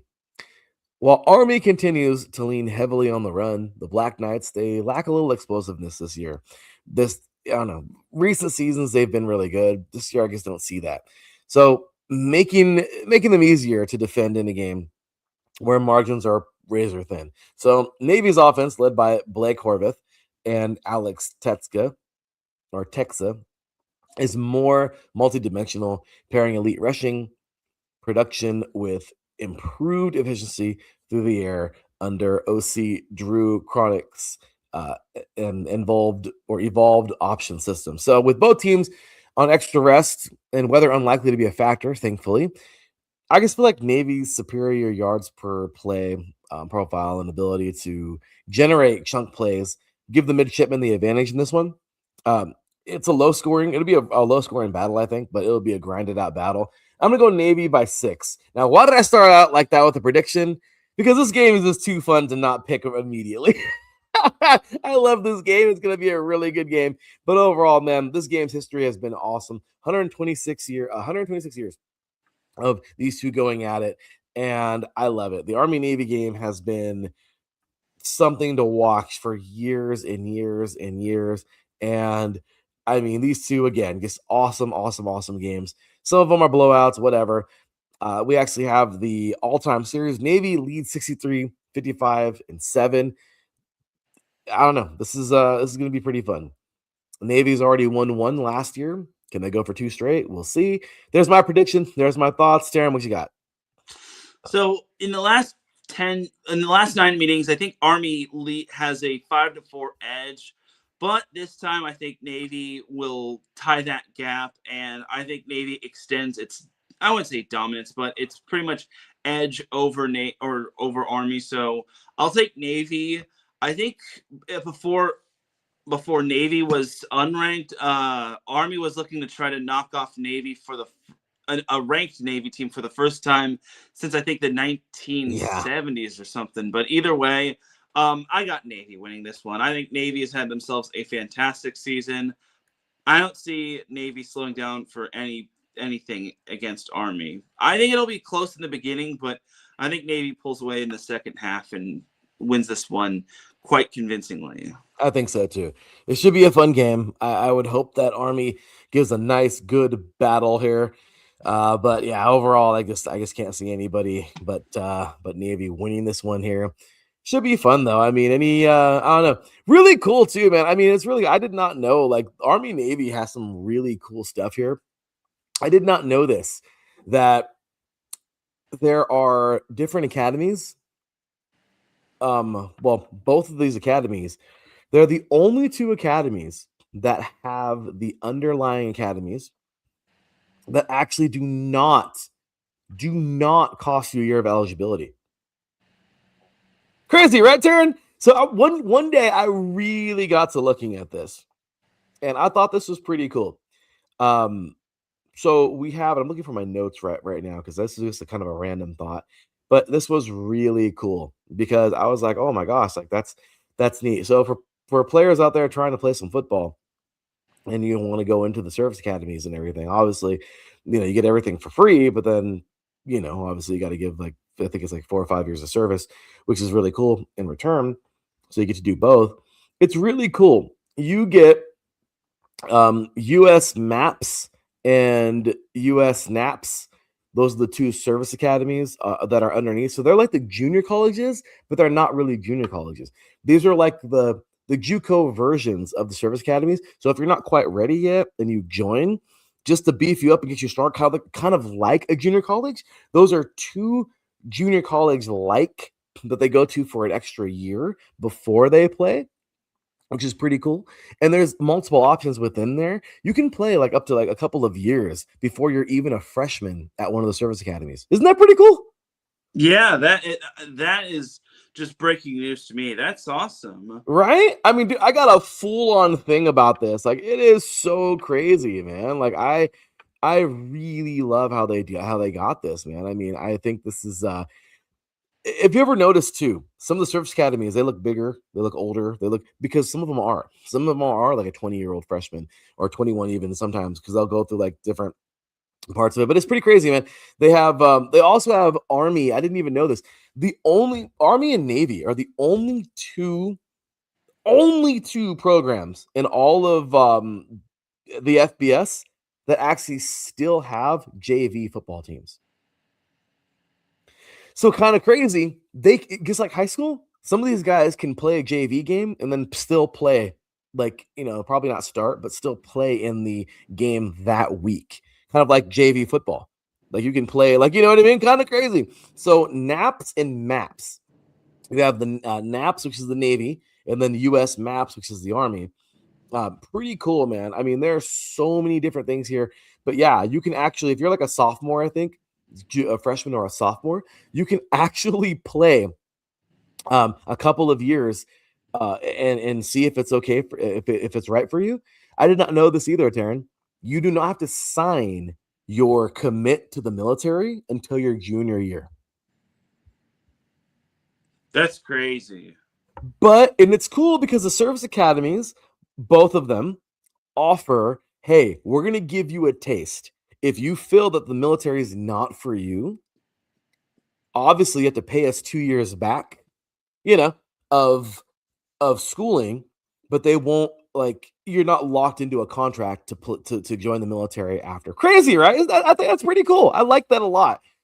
Mm-hmm. Like, I think the service academies are so cool. And I honestly urge anybody out there, any youngsters out there watching right now who are, between maybe going to the military if you wanted to or playing football, this is a great opportunity. I love this. I went digging this year just to find out more about the service academies, like I said, and I think this is really cool. Now, interestingly enough, not all academies offer this. I learned that the Air Force Academy actually doesn't have these options. There's Blue making another appearance. Hello, Blue. How are you? She's cruising around back here. She's doing her thing. So she's all poofed out with her winter coat on. She's cheering on. She'll be watching some football with me today. But yeah, Darren, get some crazy news here, right, about that. So more on that, I guess we can talk about that another time. But cool stuff here for the service academies. Regardless, I got to go with the Navy today. And some of these guys will be playing, one more time here before they go off to their service. And, I don't know, but we'll probably see them in bowl games and everything. But overall, man, I'm really excited. Looking forward to it. And I'm loving it, man. Love the Army-Navy game. And looking forward to these guys. Thank you to all the brave women and men who fight for us and for our country to give us these awesome freedoms, like doing a Saturday morning podcast throughout the college football season, well, and NFL season. So we appreciate you guys. So with that, Teran, all right, we're going Navy. Yes, we're going Navy. Something to note is that I actually did cover a high school football player this year who's committed to Army. So. Nice. Army, I know this season hasn't been the most ideal, but better times are ahead with the player that I'm about to name, Lenny Ibarra. He is the do-it-all man. He plays offense. He can play defense. He also can be a kicker. So you've got some better days ahead of you, Army. Let's go, Lenny. That's awesome, man. Just make sure you play him. Otherwise, you will lose by 50. I'm kidding. If you play him, you'll win by 50. It's that easy, Army. Come on now, guys. I'm excited for him, man. Let's go. I want to see him out there play. I'm looking forward to seeing him one day, Teran. You and I will be talking about him in this game. So looking forward to that. And always a great Great game between these two service academies. Love it. They get their own week to themselves. I absolutely love it. I think this is well deserved. And there it is. So, all right, Teran. Well, let's go ahead and just continue on really quick.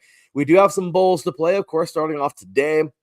We got about 20 minutes left in the show exactly. So we're going to run through these really quick, but it's just a lot. We're going to do it how we usually do. So it always gives us something more to talk about every single week. We're not going to preview every single bowl game. We're going to look at the ones that are coming up today and obviously throughout the year. We're going to talk about the ones coming up just throughout the week. Kind of cool. Today, I guess it kind of counts. Not like it's not going to count. It's FCS. We have the Celebration Bowl. The 9-3 South Carolina State. These guys, man, the Bulldogs are coming to play, taking on Prairie View A&M Panthers. They are 10-3. First bowl game, man, it's getting underway in about 15 minutes. So, first bowl game of the year, Teran, who you got? Well, last year you and I both tied for the same record in terms of the bowl game pickups. Yeah.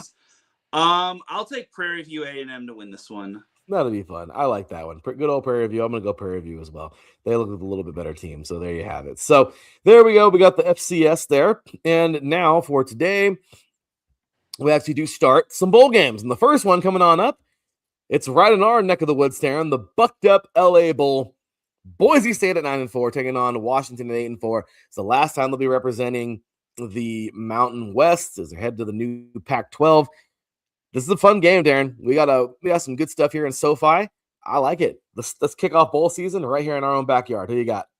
This was going to be an interesting game, but I'm actually going to go with Washington. Even though Washington is not the best away team, this is kind of a neutral site field, and Washington has proven that they can win in Southern California. I just think Washington's a little bit more battle-tested being from the Big Ten, so give me the Huskies. This is a good one. I like it. I think so. Huskies look a little bit better, but hey, Boise State, man, these guys I'm looking forward to this. This is going to be so much fun. I am just really excited for this. So looking forward to a great start for these guys in the new Pac-12, and let's go. Let's go get it, man. So yeah, Huskies, but I think we're going to see these two fighting a lot more soon. Hopefully Washington comes back to the Pac-12. All right. So next up, Washington. Got it. Yeah. Wait, Washington. All right. So we have Tuesday, Troy at 8-5, Jackson State at 8-5. Well, we have to make these quick. It kind of sucks. We're running out of time already. But who you got? It'll be a fun game. I'll go with Troy. I mean, it'll be a close one, but both these teams are evenly matched. Give me Troy. Give me Troy too. I think they're a little bit better, but this should be a fun little game here. Troy it is. Next up, we got Old Dominion. And by the way, that's in the Veterans Bowl, by the way. It's the IS4S Salute to Veterans Bowl. Next up on Wednesday, we have two games. Old Dominion at 9-3 taking on South Florida, who started the season with a bang. Then they kind of fizzled, but they're still 9-3. It's crazy. In the Staff DNA Cure Bowl. And we also have Louisiana at 6-6 and Delaware at 6-6 in the 68 Ventures Bowl. That's a fun one. So South Florida, Old Dominion. Look, since Colton Joseph entered the transfer portal, there's no way Old Dominion wins this one. I got South Florida winning by 50 plus. Oh, he said 50 plus. Yeah, I think so too. I got to go South Florida. They played it hard this year. They dominated. They did well. I like them. I think they had a really good season. I think they're going to be pretty well. How about the Ventures Bowl? You know what? Screw it. I'll take Delaware to win this one. I got the Blue Hens winning this one. I think this is going to be one of those weird bowl games where Delaware pulls off a win out of their hats. So I'll take the Blue Hens. You know, that sounds fun. These guys look good. They look sharp. They look like a team ready to roll. Give me the Blue Hens too. Obviously, Terry and I get a lot of the same picks sometimes, but Blue Hens it is. And, well, let's see here. Let's do... Actually, you know what's funny, Teran? You and I don't even got to do this right now. I totally forgot. We got Eric's show tomorrow that we can do our previews on. So, oh, yeah, duh. So I was like, you know what? Let's save the NFL. Let's get to the NFL really quick because I said we got to scram soon. But those some couple quick bowl games for us there to pick. Let's get on over to the NFL. Where are we at? Let's get over to the NFL with our final we got about 15 minutes left. So there are some thoughts there. Obviously, this week, man, we're going to just kind of quickly preview. As we said already tonight, Boise State and Washington in the bucked up LA Bowl. We have Tuesday, the 16th, Troy taking on Jacksonville State and the Salute to Veterans Bowl. Wednesday, again, we're just talking about Old Dominion versus South Florida in the Cure Bowl. And then Louisiana taking on Delaware, 6-6, both of those teams in the 68 Ventures Bowl. Thursday, Xbox Bowl. All right. Missouri State, first year as an FBS team, 7-5. They had a pretty good year, man. Arkansas State at 6-6. And then, of course, next Friday, we have here 3 bowl games, some fun ones. Myrtle Beach Bowl, Kennesaw State 10-3, Western Michigan 9-4, Memphis 8-4, NC State 7-5, and the Gasparilla Bowl. And then, of course, we have the first college football playoff or first rounder here. Number 9 Alabama versus number 8 Oklahoma. So that's going to be all this week until we see you next week, obviously on Saturday morning. But of course, we'll be picking all those games. Some of them you already heard, but we'll be picking those coming up on tomorrow's show. So looking forward to that after the NFL. So, or I guess during the NFL before Sunday Night Football. So, all right, Teran. Now we got about 15 minutes left, actually about 14, to jump on over to the NFL. Now, the NFL, again, we started off started off the show today talking about the craziness that was. And this year has been something. It's been something. Thursday Night Football was really fun. Now we're going to head on into Sunday's batch. And we got a bunch of them to talk about. I guess we'll go semi-rapid fire. Eagles look to handle business at home. Jalen Hurts, Saquon Barkley. Yeah, Raiders look like crap. This is a no-brainer, right, Teran? Or about the Raiders, you said? Raiders and Eagles. You know, the Eagles have been struggling quite a bit, but don't take this the wrong way, Larry. The Raiders have been a dumpster fire. I'd be foolish not to go with the Eagles. I mean, this is do or die for the Eagles. I mean, Raiders are just playing for pride, and they're starting Kenny Pickett. So give me the EAGLES Eagles. The Raiders are horrible. I love them. I always got to pick my team. I have to, but obviously I know they're going to lose horribly and be embarrassed again. So Eagles win, but obviously I'm always going Raiders. Sadly. So, yeah, that's kind of a no-brainer for me. All right. Caleb Williams and the Bears host Cleveland with playoff momentum on the line. Chicago's defense has been opportunistic. Can the Browns keep pace in Soldier Field? I'm going to go with the Bears. Bears need a big bounce back, and they got to keep pace with the rest of the NFC. I'll take the Bears in this one.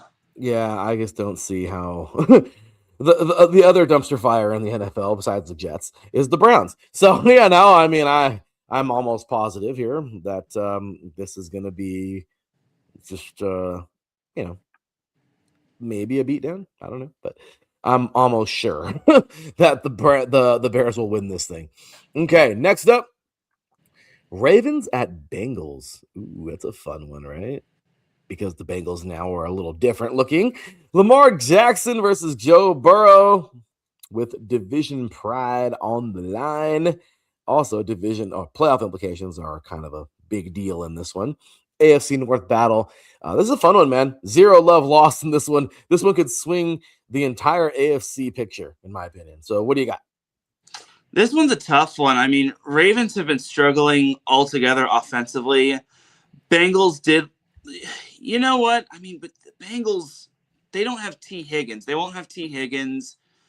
Joe Burrow, if you saw his press conference this week, he actually said something that I think most people were surprised about. But that being said, this is do or die for the Ravens. They got to win this one. I'll take the Ravens. I'm with you. I think so too. I think the Ravens, know. Burrow, hey, he's just coming back. The Ravens need this. This is big. This is really big. So, all right, Mahomes versus Herbert at Arrowhead, and both teams desperately need it. The Chiefs are fighting to stay alive, while the Chargers look to solidify their standing. This is a fun freaking game on Sunday.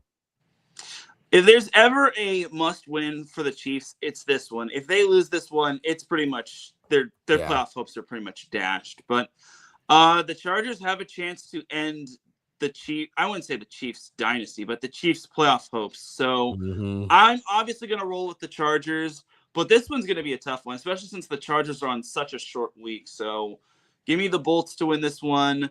I'm hoping they can finally sweep the Chiefs in terms of this season series, but this one's going to be tough. It will be. I don't know, dude. I guess the Chiefs are they're just funny looking, and right now I just don't see it. Give me the freaking Chargers. I just think that this team's got it. They're here. They're ready for it. They're ready to ball. This will be a really fun game, but I don't know. Maybe the Chiefs hang on and they freaking fight and make it happen, but I don't know. I just think this might be the season for them, man. So congrats, Teran. Of course, we got to play the game first, but I don't know. I feel like the Chargers. Really hoping the Chargers pull this one off. I think they can. They just got to make it happen now. So should be a really fun game. I love this. So this one should probably be the best. This should be like this. I wish this was Sunday Night Football. There's a lot of good games this week. Yeah, I mean Sunday Night Football this week is but I wish that one should be Sunday night. I just really, yeah. So, alrighty. So next one up here, we have two rebuilding teams collide at MetLife. Young quarterbacks, young rosters, and a chance to build momentum heading into 2026. Raise Hail versus NY Giants. Who you got? This is the toilet bowl for this week. I hate to say it. I don't think Jaden Daniels is starting for the Commanders, so I'll take the Giants. Yeah, I think the Giants too. The Commanders they were over when they lost Daniels, and I think that they're still over now. And I don't even know. Last year was just a flash in the pan. I hate to say it. That was such a good season, such a really cool way to even end the season. They made it so far, but this team is completely gone backward again. But at least they got one season. The Raiders can't even give us that to the Raider fans. So they got one season where they got to cheer and be excited and get them that far. So, yeah. So, anyway, I just don't see it. I got to go. This is a weird game. Giants, I guess. I don't know. It's a weird football game. So, all right. Well, there goes that one. Next up, Trevor Lawrence and the Jaguars defend their home turf against a Jets team still searching for consistency. Jacksonville looks to keep control of the AFC South. Who you got? The Jets are starting Brady Cook at quarterback. So who the hell is that? That just goes to show where the Jets are in terms of their quarterback room. Give me Duval. Duval it is. These guys, I'm sure, they've had a really crazy season. They've had a good season, and I'm very impressed this year with Jacksonville. I mean, it's still not saying much because they're still Jacksonville. But let's see what they can do. I'm almost positive they'll win this game. They're starting who? Brady Cook. Brady Cook. Where is he out of? Sounds like Missouri. That would be my guess. But, all good. He is actually out of Missouri. I got that he out of Mizzou? Look that up until now. I just guessed Missouri. So, yeah, he's a former Missouri Tiger, but he was undrafted. So, good call, Teran. That name sounded familiar. Right. We talk so much football on the show. Sometimes with the names we just recognize, sometimes we don't. But I guess great stuff there, Teran. Good stuff. But all right, so that was funny. All right, next up, CJ Stroud and the Houston Texans host Arizona as the Texans push towards the postseason. Can the Cardinals keep it close, or will Houston's defense take over? Houston is on a heater defensively. They are not going to slow down by any means. Give me the Texans over the Cardinals. All day long, a million times over. I just don't, I am with you so much in that one. Yeah, I guess this is sad. Poor Cardinals. One of the best matchups of the week, Jordan Love versus Bo Nix at Mile High with playoff energy written all over it. The Broncos, the fans don't even know whether to be excited or not because they haven't seen this in a while. This one feels like January football. Who you got? I'm going to take the Packers. Broncos are due for a loss. Even though they are undefeated at home, I think the Packers come into Mile High and they win. Also, you got to remember, Toyotathon Jordan Love is a whole different breed. True. So let's see. That's a fun game. To me, that's really fun. I love that game. All right, next up, we have offensive fireworks expected in Los Angeles this weekend because there's two quarterbacks who used to wear that other jersey, of course. And we'll see where are we at on time. All right, well, we're going to be cueing that music right now. But what do you got? Nakua versus Gibbs. Two NFC contenders collide. Lions and Rams. Who we got? Lions secondary is beaten up. I got to go with the Rams. Plus, the Rams need this win in the worst way just because Thursday they've got the Seahawks. They do. That's a fun game. So, okay, yeah, I got to go, though, in this one. I'm going Rams. I got to go Rams. This is a fun game. But, yeah, good old one pride. The Rams have been the freaking cream of the crop this year, though. I mean, they really have. I love this team. I think that they have so much upside to them right now. This team's got football to play for a while now. Alrighty. Next up, we got Panthers at Saints. No bother for the previews, I guess. We're almost out of time. But Panthers at Saints, man. The Saints, they look like crap. The Panthers got new life. The Saints have pretty much done. They have had the Panthers number, but I'll take the Panthers for this one. Don't be surprised if the Saints do win this, though. If they do win, good for them. That just goes to show you the Panthers aren't truly, they're not truly serious. Yeah, they're not. No. So, all right, San Francisco looks to handle business at home, but they're facing a really horrible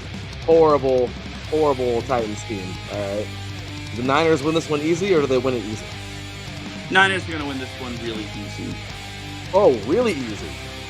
Okay, I didn't have that as an option. Teran made his own. Alrighty. Yeah, I'm totally with you on that one. Alrighty. Next up, we have Colts at Seahawks. Jonathan Taylor versus Seahawks surging offense at Lumen Field. This should be a fun little game, yeah?